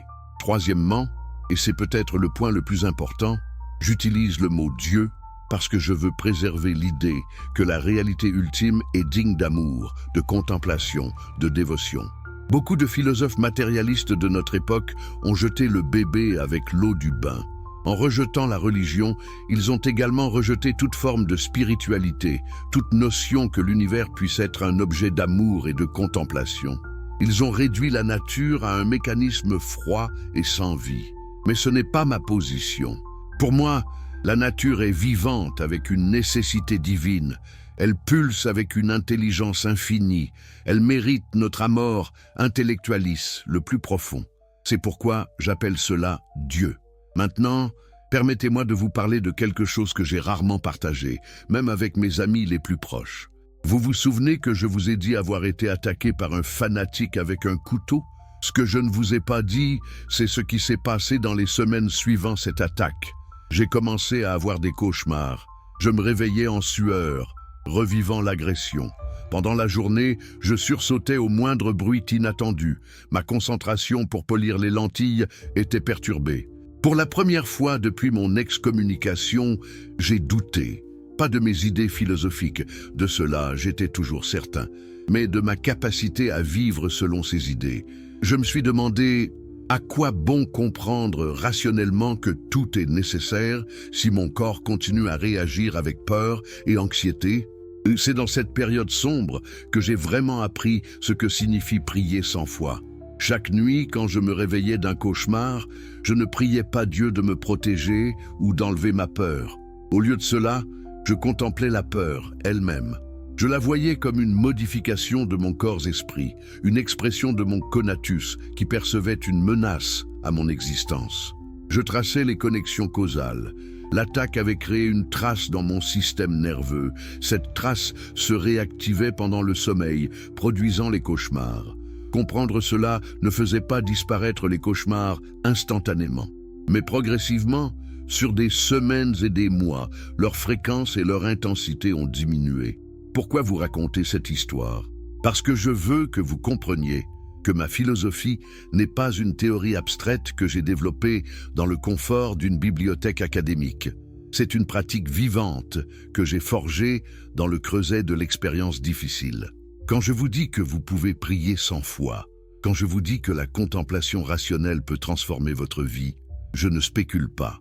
Je parle de ce que j'ai vécu, de ce qui m'a sauvé quand j'étais au bord du désespoir. Et voici ce que j'ai découvert pendant cette période de lutte. La béatitude dont je parle dans l'éthique n'est pas l'absence de douleur ou de difficulté. Ce n'est pas un état de bonheur perpétuel où rien ne vous affecte jamais. C'est quelque chose de plus profond et de plus stable. C'est la capacité à voir toute expérience, même la plus douloureuse, sous l'aspect de l'éternité. C'est la reconnaissance que même votre souffrance fait partie de l'ordre nécessaire des choses, qu'elle a des causes compréhensibles, qu'elle peut être transformée par la compréhension. Dans l'éthique, partie simple, proposition 10, Scoli, j'écris: aussi longtemps que nous ne sommes pas tourmentés par des affects qui sont contraires à notre nature, nous avons le pouvoir d'ordonner et d'enchaîner les affections du corps selon l'ordre pour l'entendement. Voilà le vrai pouvoir de la prière rationnelle. Non pas d'éliminer la souffrance, cela serait impossible et même indésirable, car la souffrance fait partie de la vie, elle est l'information que votre puissance d'agir est diminuée. Mais de transformer votre relation à la souffrance, de la comprendre plutôt que d'en être simplement victime, de l'ordonner selon l'entendement plutôt que d'être emporté par elle. C'est une forme de maîtrise beaucoup plus profonde que celle promise par les religions traditionnelles avec leurs prières pour la délivrance miraculeuse. Maintenant, je veux explorer plus profondément comment cette pratique de la prière rationnelle se relie aux grandes traditions philosophiques et spirituelles de l'humanité. Parce que, contrairement à ce que pensent certains de mes critiques, je ne prétends pas avoir inventé quelque chose de complètement nouveau. Les stoïciens anciens, particulièrement Marc Aurèle et Épictète, avaient déjà compris beaucoup de ce dont je parle. Marc Aurèle, dans ses méditations, écrit « L'univers est transformation, la vie est opinion ». Il reconnaissait que ce n'est pas ce qui nous arrive qui nous trouble, mais nos jugements sur ce qui nous arrive. C'est remarquablement proche de ma propre position sur la façon dont les idées inadéquates produisent les passions qui nous enchaînent. Mais les stoïciens n'ont pas poussé leur pensée assez loin. Ils ont maintenu la distinction entre le sage et l'univers, entre la volonté humaine et la nécessité cosmique. Ils ont parlé d'acceptation, de résignation, d'accord volontaire avec la nature. Moi, je vais plus loin. Je dis qu'il n'y a pas de distinction réelle entre vous et l'univers. Vous êtes un mode de la substance unique. Votre conatus est une expression de la puissance infinie de Dieu. Il ne s'agit pas d'accepter quelque chose d'externe. Il s'agit de réaliser que vous êtes déjà toujours une expression de l'ordre divin. C'est pourquoi je dis Amor Dei Intellectualis plutôt que simplement acceptation stoïque. De même, les mystiques de diverses traditions ont parlé d'union avec le divin, de dissolution du moi séparé dans l'infini. Les soufis parlent de fana, l'annihilation de l'ego. Les Védantins parlent de réalisation de l'identité entre Atman et Brahman. Les mystiques chrétiens comme Maître Eckhart parlent de désintéressement total et d'union avec Dieu. Tous ces enseignements contiennent une intuition profonde de la vérité que j'essaie d'exprimer rationnellement. Mais ils s'appuient sur l'expérience mystique, sur la vision extatique, sur des états de conscience altérés. Moi, je vous montre comment atteindre la même réalisation par la voie de la raison pure. Pourquoi est-ce important? Parce que l'expérience mystique, aussi profonde soit-elle, est par nature temporaire et difficile à communiquer. Le mystique revient de son extase et peine à expliquer ce qu'il a vu. Il utilise des métaphores, des paradoxes, des symboles qui restent obscurs pour ceux qui n'ont pas eu l'expérience directe. Mais la compréhension rationnelle peut être expliquée, enseignée, partagée. Elle peut être démontrée géométriquement comme je l'ai fait dans l'éthique. Elle est accessible à quiconque possède une raison fonctionnelle et est prêt à faire l'effort de penser rigoureusement. C'est pourquoi j'ai délibérément structuré l'éthique selon la méthode géométrique avec des définitions, des axiomes, des propositions et des démonstrations. Je voulais montrer que les vérités les plus élevées sur Dieu, l'esprit humain et la béatitude peuvent être comprises avec la même certitude que les théorèmes mathématiques. Dans la préface de la partie 3 de l'éthique, j'explique. Je traiterai de la nature et des forces des affects et de la puissance de l'esprit sur eux, selon la même méthode que celle que j'ai suivie dans les parties précédentes au sujet de Dieu et de l'esprit, et je considérerai les actions et les appétits humains comme s'il s'agissait de lignes, de surface et de corps. Cette approche géométrique scandalise beaucoup de gens. Ils disent que je déshumanise l'expérience humaine, que je réduis les émotions à des formules abstraites. Mais c'est exactement le contraire que je fais. Je montre que les émotions humaines, aussi complexes et personnelles qu'elles puissent paraître, suivent des lois compréhensibles, et cette compréhension ne diminue pas leur importance. Elle nous donne le pouvoir de les gérer, de les transformer, de ne plus être leurs esclaves. C'est la vraie humanisation. Élever l'humanité du niveau des passions confuses au niveau de la raison claire. Maintenant, je veux aborder un aspect de ma philosophie qui a des implications pratiques profondes pour votre vie quotidienne, la question de la communauté et des relations humaines. Beaucoup de gens pensent que ma philosophie mène à l'isolement, à une forme de solipsisme intellectuel où chacun contemple seul l'ordre éternel des choses. Mais c'est une grave mésinterprétation. Dans l'éthique, partie 4, proposition 18, Scoli, j'affirme clairement. Parmi toutes les choses singulières, il n'est rien que l'homme puisse désirer de plus utile à lui que l'homme qui vit sous la conduite de la raison. Les êtres humains rationnels ne sont pas en compétition. Ils ne peuvent que se soutenir mutuellement dans leur quête de la béatitude. Pourquoi? Parce que plus il y a de gens qui comprennent la vérité, plus il est facile pour chacun de la maintenir et de l'approfondir. Quand vous êtes entouré de personnes qui pratiquent la prière rationnelle, qui contemplent l'ordre nécessaire des choses, qui vivent selon la raison, votre propre pratique est renforcée.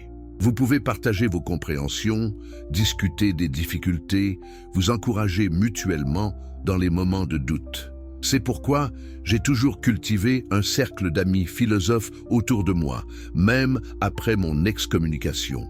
Nous nous réunissions régulièrement pour discuter de questions philosophiques, pour examiner ensemble les textes difficiles, pour nous soutenir mutuellement dans notre quête de la vérité. Ces amitiés philosophiques sont une forme de communauté spirituelle qui n'a besoin ni d'église, ni de dogmes, ni de rituels prescrits. Elle se base uniquement sur la reconnaissance partagée de la vérité et le désir commun de vivre selon la raison. Dans le traité théologico-politique, chapitre 16, j'explique. Le but de l'État n'est pas de faire passer les hommes de la condition d'être raisonnables à celle de bêtes brutes ou d'automates, mais au contraire, il est de faire en sorte que leur esprit et leur corps s'acquittent en sûreté de toutes leurs fonctions, qu'eux-mêmes usent d'une raison libre et qu'ils ne luttent point les uns contre les autres sous l'influence de la haine, de la colère ou de la ruse. Voilà ma vision de la société idéale. Non pas une théocratie où tous doivent croire aux mêmes dogmes religieux, mais une communauté de personnes libres qui utilisent leur raison pour comprendre la réalité et vivre harmonieusement ensemble. Une telle société n'a pas besoin de la menace du châtiment divin pour maintenir l'ordre. Elle se base sur la compréhension que coopérer avec d'autres êtres rationnels augmente la puissance d'agir de tous. C'est une forme de moralité beaucoup plus stable et plus profonde que celle basée sur la peur ou l'espoir de récompenses surnaturelles. Comment créer une telle communauté dans le monde actuel? C'est difficile, je ne vais pas vous mentir. La majorité des gens ne sont pas prêts pour cette forme de spiritualité rationnelle. Ils préfèrent le confort des croyances traditionnelles, même si ces croyances sont illogiques et source de conflits. Mais vous n'avez pas besoin de convertir tout le monde. Vous avez besoin de trouver quelques personnes qui partagent votre quête de la vérité. Avec elles, créez une communauté de pratique. Réunissez-vous régulièrement pour discuter de philosophie, pour partager vos expériences de contemplation rationnelle, pour vous soutenir mutuellement dans les difficultés. Cette communauté ne doit pas nécessairement se réunir physiquement, bien que ce soit idéal. À notre époque moderne, vous avez des moyens de communication que je n'aurais jamais pu imaginer. Utilisez-les pour créer des connexions avec des personnes partout dans le monde qui pratiquent la même forme de spiritualité rationnelle. Créez des cercles d'études de l'éthique, partagez vos compréhensions et vos difficultés. Encouragez-vous mutuellement à maintenir la pratique quotidienne de la contemplation. Et surtout, ne tombez pas dans le piège de créer une nouvelle orthodoxie, une nouvelle religion basée sur mes écrits. C'est exactement ce que je veux éviter. Ma philosophie n'est pas un ensemble de dogmes à croire aveuglément. C'est une méthode d'investigation rationnelle que chacun doit pratiquer pour soi-même. Vous devez vérifier par votre propre expérience et votre propre raison si ce que je dis est vrai. Ne me croyez pas sur parole, testez ces idées dans votre propre vie. Voyez si la pratique de la prière rationnelle vous apporte réellement plus de paix et de clarté que les prières traditionnelles. Si oui, continuez. Sinon, abandonnez ma méthode et cherchez ailleurs. C'est la différence fondamentale entre ma philosophie et les religions traditionnelles. Les religions demandent la foi, la croyance, sans preuve. Je demande la compréhension, la vérification par l'expérience rationnelle. Les religions promettent des récompenses futures si vous obéissez maintenant. Je vous montre comment atteindre la béatitude dans cette vie, maintenant, par la connaissance vraie. Les religions divisent l'humanité en croyants et infidèles. Ma philosophie reconnaît que tous les êtres humains ont la capacité de raison et peuvent potentiellement atteindre la même compréhension. Maintenant, abordons une question pratique très importante.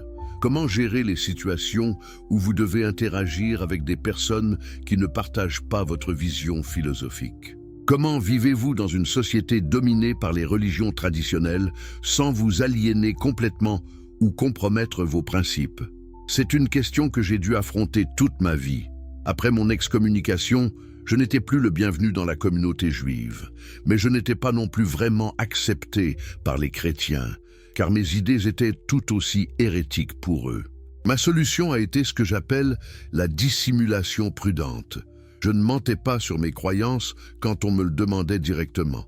Mais je ne proclamais pas non plus mes idées radicales à tous ceux que je rencontrais. Je réservais mes discussions philosophiques profondes pour mes amis de confiance. Avec les autres, je restais courtois, mais discret.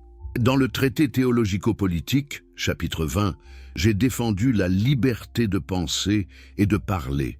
Mais j'ai aussi reconnu la nécessité de prudence dans certaines circonstances. Chacun peut penser ce qu'il veut et dire ce qu'il pense, pourvu seulement qu'il ne cherche à introduire rien de nouveau dans l'État que sous forme d'avis, en laissant à la décision du souverain tout le soin de l'action. Pour vous, aujourd'hui, cela signifie qu'il n'est pas nécessaire de proclamer à tout le monde que vous avez abandonné la prière traditionnelle. Si votre famille s'attend à ce que vous participiez aux rituels religieux, vous pouvez le faire sans hypocrisie, en reconnaissant que ces rituels ont une fonction sociale et psychologique, même s'ils ne correspondent plus à votre compréhension rationnelle de la réalité. Pendant que les autres prient un Dieu personnel, vous pouvez pratiquer votre propre forme de contemplation rationnelle silencieusement. Personne n'a besoin de savoir que votre prière est en fait une analyse philosophique de la situation présente. Cette approche pragmatique n'est pas de la lâcheté, c'est de la sagesse. Vous reconnaissez que la plupart des conflits sociaux sur la religion sont stériles et destructeurs. Vous ne changez pas l'esprit des gens en les confrontant agressivement.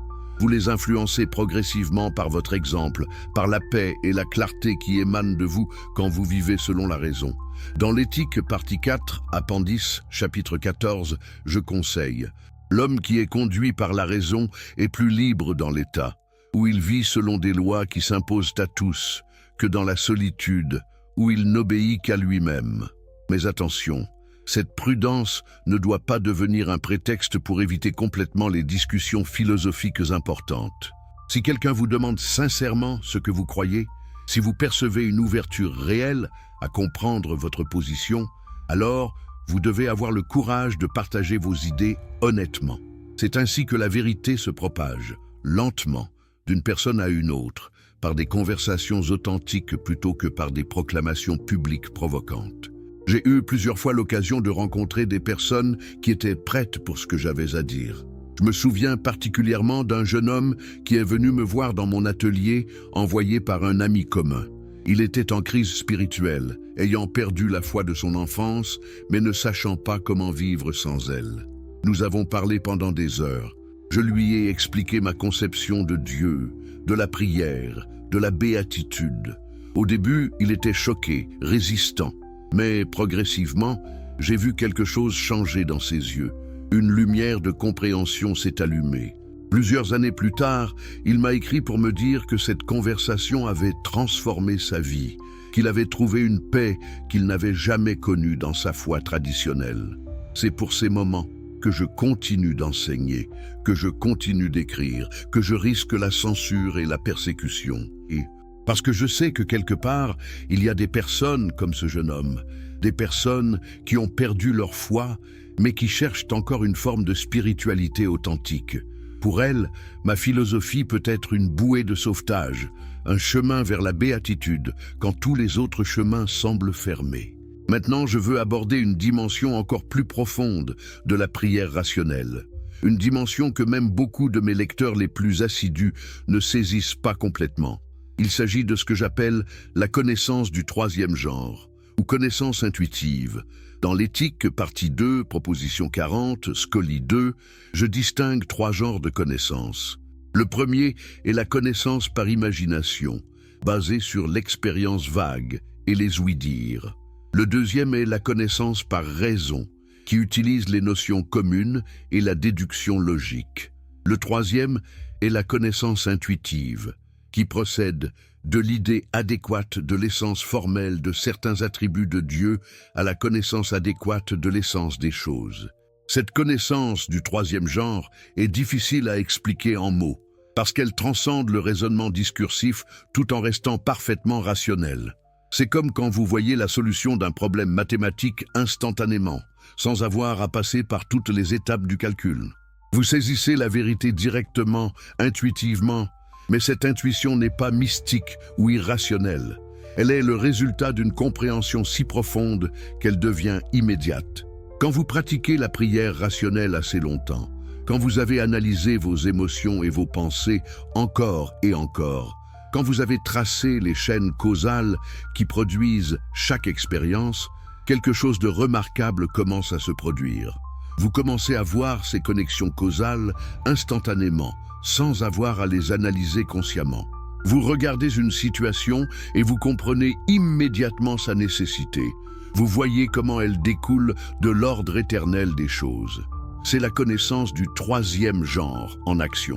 C'est voir sub specie aeternitatis, non pas comme le résultat d'une analyse laborieuse, mais comme une perception directe. C'est ce niveau de compréhension qui produit l'amor Dei intellectualis dans sa forme la plus pure et la plus intense. Dans l'éthique, partie 5, proposition 24, j'affirme, plus nous connaissons les choses singulières, plus nous connaissons Dieu. Quand vous atteignez le troisième genre de connaissance, chaque chose que vous percevez devient transparente à la lumière de l'éternité. Vous voyez comment ce simple objet devant vous, une pierre, une fleur, une goutte d'eau, exprime l'essence infinie de Dieu. Vous ne pensez pas cela conceptuellement, vous le voyez directement. C'est à ce niveau que la distinction entre prière et contemplation disparaît complètement. Votre vie entière devient une prière continue, parce que chaque moment de conscience est un moment de participation à l'autoconnaissance infinie de Dieu. Vous n'avez plus besoin de vous retirer pour méditer ou contempler. La contemplation devient votre état naturel, même au milieu des activités quotidiennes. Même en polissant mes lentilles, en cuisinant mon repas, en marchant dans la rue, je suis en état de contemplation continue de l'ordre éternel. Est-ce que cela signifie que je vis dans une béatitude permanente, sans jamais ressentir de douleur ou de difficulté? Non, bien sûr que non. Je ressens encore la douleur physique quand je me blesse. Je ressens encore la tristesse quand j'apprends la mort d'un ami. Je ressens encore la frustration quand un argument philosophique ne se développe pas comme je le voudrais. Mais ces expériences n'ont plus le pouvoir de me perturber profondément, parce que je les vois simultanément sous deux aspects. L'aspect temporel, où elles sont des événements particuliers qui m'affectent, et l'aspect éternel, où elles sont des expressions nécessaires de l'ordre divin. Cette double vision, voir les choses à la fois dans leur particularité temporelle et dans leur nécessité éternelle, c'est cela la béatitude dont je parle. Ce n'est pas un état d'euphorie constante. C'est une forme de paix profonde qui coexiste même avec la douleur et la difficulté. Dans l'éthique, partie 5, proposition 42, je conclus. La béatitude n'est pas la récompense de la vertu, mais la vertu elle-même. Et nous n'en jouissons pas parce que nous réprimons nos désirs, mais au contraire, nous pouvons réprimer nos désirs parce que nous en jouissons. Comprenez-vous ce que cela signifie? Cela signifie que la béatitude vient en premier, et les actions vertueuses en découlent naturellement. Vous ne devenez pas vertueux par discipline et répression dans l'espoir d'atteindre éventuellement la béatitude comme récompense. Vous atteignez la béatitude par la connaissance vraie. Et cette béatitude elle-même vous rend naturellement vertueux parce qu'elle augmente votre puissance d'agir et vous aligne avec votre nature rationnelle. C'est l'inverse complet de l'éthique religieuse traditionnelle qui exige le sacrifice et la souffrance maintenant en échange de la joie future. Maintenant, je veux aborder un aspect final mais crucial de la prière rationnelle, sa relation avec la mort. C'est peut-être le test ultime de toute philosophie ou religion. Comment nous aide-t-elle à faire face à notre propre mortalité? Les religions traditionnelles offrent des promesses d'immortalité personnelle, de résurrection corporelle, de paradis éternel. Elles transforment la peur de la mort en espoir d'une vie après la mort. Mais ce faisant, elles perpétuent l'attachement à l'existence individuelle. Elles renforcent l'illusion du moi séparé qui doit être préservé à tout prix. Ma philosophie prend une approche radicalement différente. Je ne promets pas l'immortalité personnelle. Dans l'éthique, partie 5, proposition 23, j'affirme « L'esprit humain ne peut être absolument détruit avec le corps, mais il en reste quelque chose qui est éternel. Ce quelque chose d'éternel n'est pas votre personnalité individuelle, vos souvenirs, votre sens d'être un moi séparé. C'est plutôt votre essence éternelle en tant que mode de la substance infinie. Les idées adéquates que vous avez formées pendant votre vie font partie de l'entendement infini de Dieu et en ce sens sont éternelles. Mais comprenez bien ce que je dis. Je ne promets pas que vous, au sens de votre ego personnel, avec tous ses attachements et ses préoccupations, continuerez après la mort du corps. Ce Dieu, vous, est une construction imaginaire qui n'a jamais eu d'existence réelle séparée de la substance infinie. Ce qui est éternel, c'est votre participation à l'entendement infini de Dieu, la mesure dans laquelle vous avez compris la vérité et vécu selon la raison. Dans l'éthique, partie 5, proposition 38, Scully, je conclus. Ainsi, bien que nous ne nous souvenions pas d'avoir existé avant le corps, nous sentons et nous expérimentons que nous sommes éternels. Cette compréhension transforme complètement votre relation à la mort. Vous ne la craignez plus comme l'annihilation de votre être, parce que vous réalisez que vous n'avez jamais été une entité séparée qui pourrait être annihilée. Vous êtes toujours déjà une expression de l'être infini et éternel de Dieu. La mort du corps n'est que la fin d'un mode particulier d'expression, mais l'essence qui s'exprimait à travers ce mode reste éternelle dans la substance infinie. Comment pratiquer la prière rationnelle face à la mort? D'abord, reconnaissez que votre peur de la mort est basée sur une idée inadéquate. L'idée que vous êtes un moi séparé dont l'existence est contingente et fragile. En formant une idée adéquate de ce que vous êtes vraiment, un mode nécessaire de la substance infinie, vous transformez cette peur. Elle ne disparaît peut-être pas complètement au niveau instinctif, car le conatus, l'effort pour persévérer dans l'être, est fondamental à toute vie. Mais elle perd son caractère métaphysique oppressant. Deuxièmement, contemplez régulièrement votre propre mortalité, non pas morbidement, mais philosophiquement. Voyez comment votre mort est nécessaire, comment elle fait partie de l'ordre naturel des choses.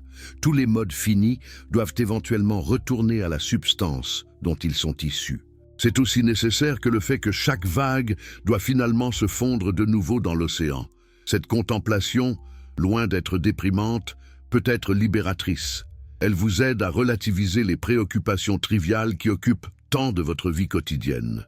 Troisièmement, et c'est peut-être le plus important, vivez de telle manière que vous cultivez ce qui est éternel en vous.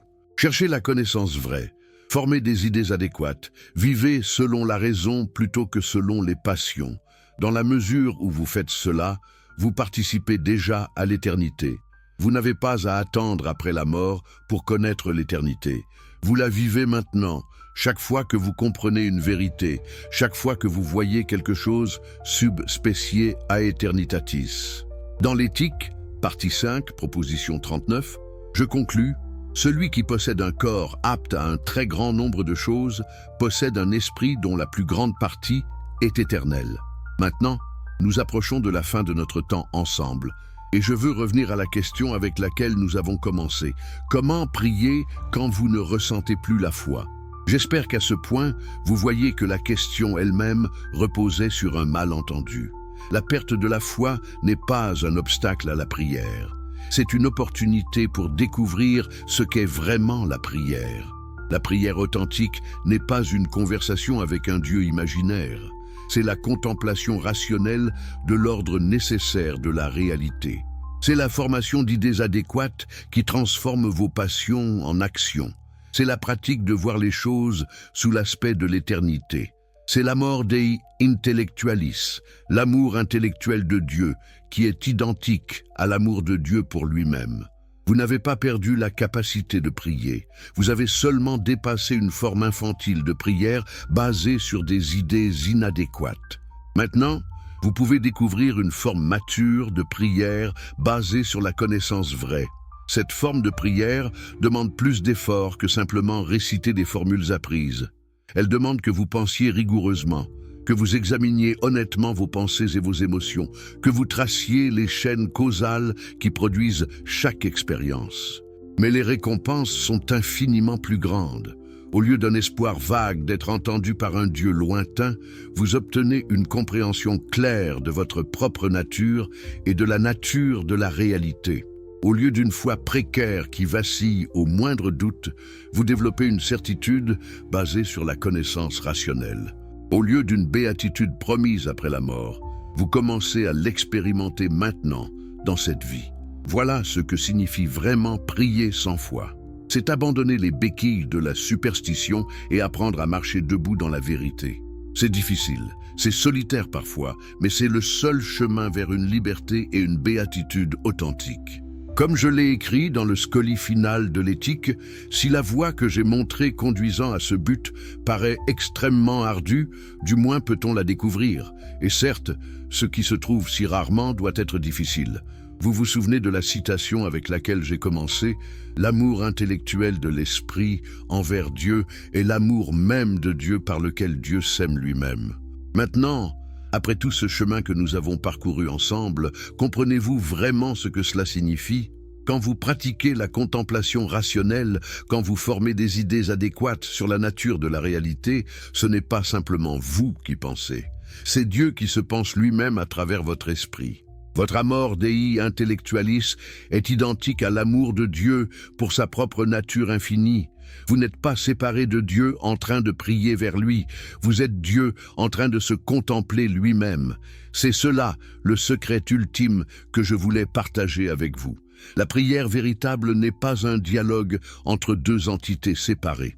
C'est un monologue divin où l'unique substance infinie se connaît elle-même à travers vos pensées, ressent sa propre béatitude à travers votre joie, exprime sa puissance infinie à travers votre conatus.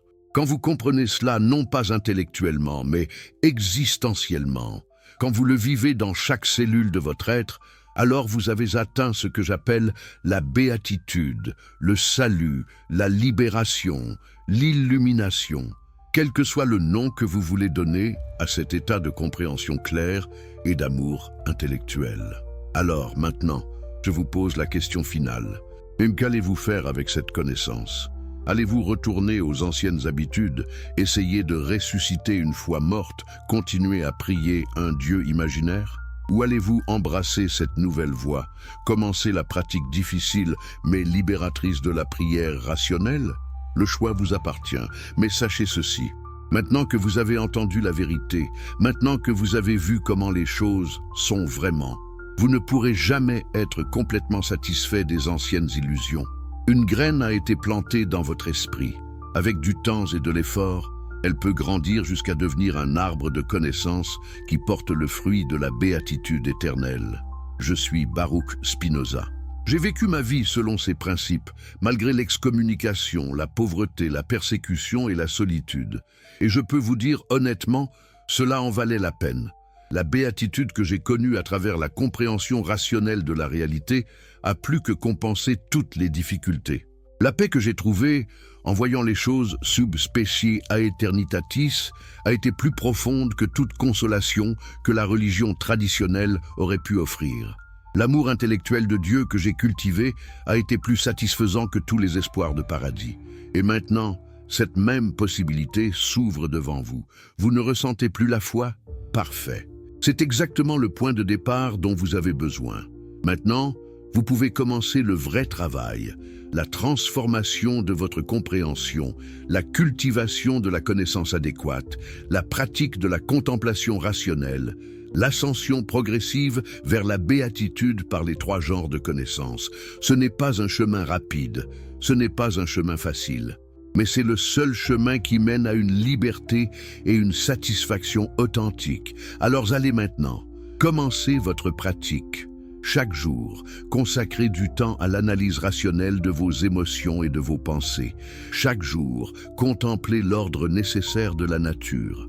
Chaque jour, efforcez-vous de former des idées adéquates plutôt que de vous contenter d'imaginations confuses. Et progressivement, imperceptiblement au début, mais de plus en plus clairement avec le temps, vous allez commencer à expérimenter la transformation dont je parle. Vous allez découvrir que la prière sans foi est non seulement possible, mais infiniment plus puissante et plus libératrice que toute prière basée sur la superstition et l'espoir. Et quand vous aurez atteint cette compréhension, quand vous vivrez dans la mort Dei intellectualis, alors vous comprendrez enfin ce que j'ai essayé de vous transmettre pendant tout ce temps. Que Dieu est ici, maintenant, en tout, comme tout. Que vous êtes Dieu.